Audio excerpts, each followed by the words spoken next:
గొప్ప దర్శకులు, దిగ్దర్శకులు, కళా తపస్వి శ్రీ విశ్వనాథ్ గారు ఇక లేరు అనే మాటని అది నన్ను దిగ్భ్రాంతి గురి చేసింది. ఇది ఎంత సహజం అనుకున్నా సరే అత్యంత ఆప్తులు, గురుతుల్యులు, నాకు పితృ సమానులు విశ్వనాథ్ గారు దూరం అవటం అన్నది, ఇక లేరు అనుకోవటం అనేది చాలా బాధకు గురి చేసింది. ఆయన గొప్పతనం గురించి, ఆయన దర్శక ప్రతిభా పాఠవాల గురించి, ఆయన గురించి ఇంకా చెప్పడం నా దగ్గర అయితే మాటలు లేవు. నా స్థాయి కూడా సరిపోదేమో అనిపిస్తుంది. ఆయన సినిమాల దర్శక ప్రతిభ గురించి చెప్పాల్సి వస్తే పామర్ల దగ్గర నుంచి పండితుల వరకు అందరినీ అలరించి రక్తి కట్టించేటటువంటి గొప్ప చిత్రరాజాలని చేశారు.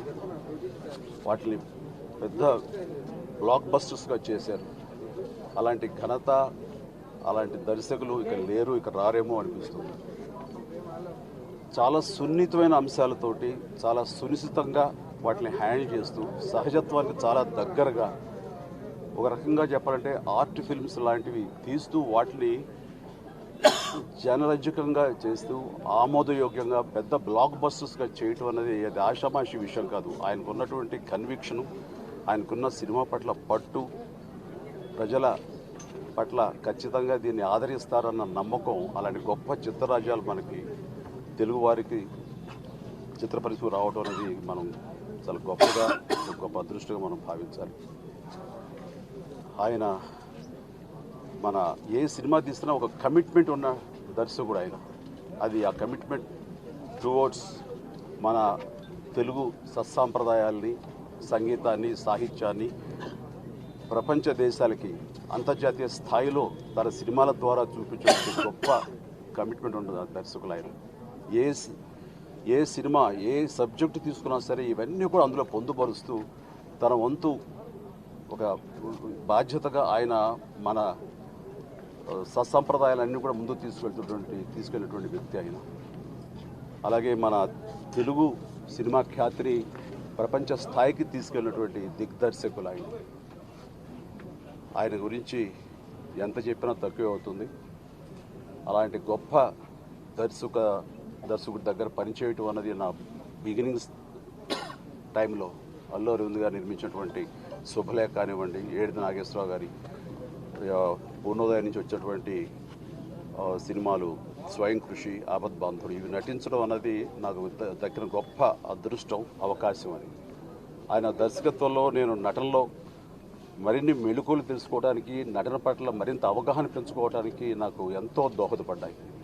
ఆయన మాలాంటి నటులకు ఒక గ్రంథాలయం, ఒక ఎన్సైక్లోపీడియా అని చెప్పగలను.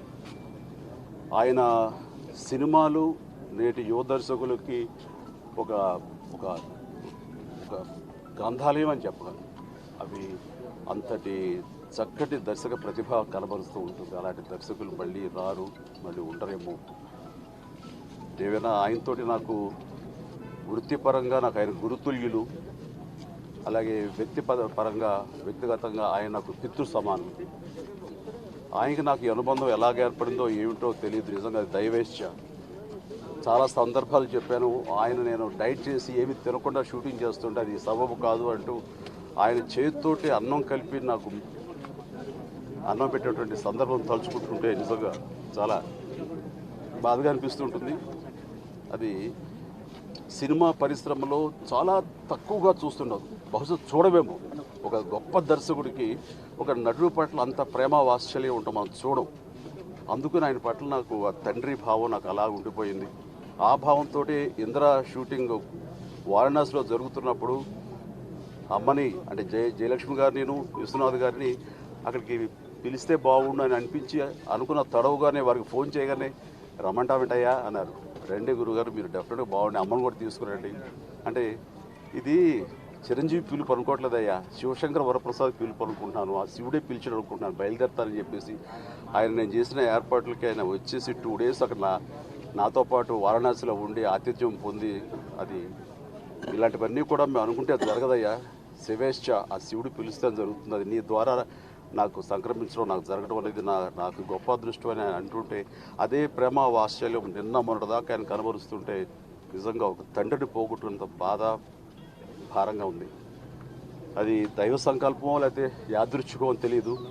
సరిగ్గా ఫిబ్రవరి 43 ఏళ్ల క్రితం ఫిబ్రవరి 2వ తారీఖు శంకరాభరణం రిలీజ్ అయిన రోజున, అది సరిగ్గా అదే రోజున, అదే ఫిబ్రవరి 2న నిన్న ఆ శివుడి మెడలో ఆభరణలాగా, ఆ శంకరుడి మెడలో ఆభరణలాగా ఆయన శివైక్యం అయిపోవటం అన్నది, ఇది గొప్పగా ఆ శివుడు తన బిడ్డని తనలోకి ఇముడ్చుకున్నాడు, తనలోకి తీసుకున్నాడు అనే సంతృప్తితో అందరూ ఉండటం అనేది, అది నిజంగా ఒక పక్కన ఎంతో సంతృప్తి కలిగిస్తుంది.